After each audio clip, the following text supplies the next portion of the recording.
ஓம் முருகா சரணம். வாழ்க வளமுடன். வெற்றிவேல் முருகனுக்கு அரோகரா. நாம் வாழும் வாழ்க்கையில்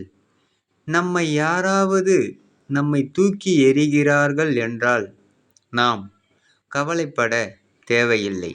ஏனென்றால் அப்பன் முருகன் நம்மை தூக்கி விடுகிறார் என்று அர்த்தம். அதனால் அப்பன் முருகன் இருக்கையில் நாம் எதற்கும் பயம் கொள்ள வேண்டிய அவசியம் இல்லவே இல்லை. ஓம் முருகா சரணம். முருகனின் மகன் ரவி முருகன். வெற்றிவேல் முருகனுக்கு அரோகரா. வீரவேல் முருகனுக்கு அரோகரா. சக்திவேல் முருகனுக்கு அரோகரா. பொன்னைய சிவசக்தி பாலனுக்கு அரோகரா.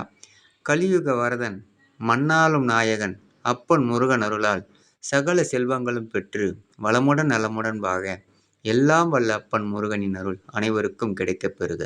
ஓம் முருகா சரணம். ஓம் முருகா சரணம். ஓம் முருகா சரணம். ஓம் முருகா சரணம் சரணம்.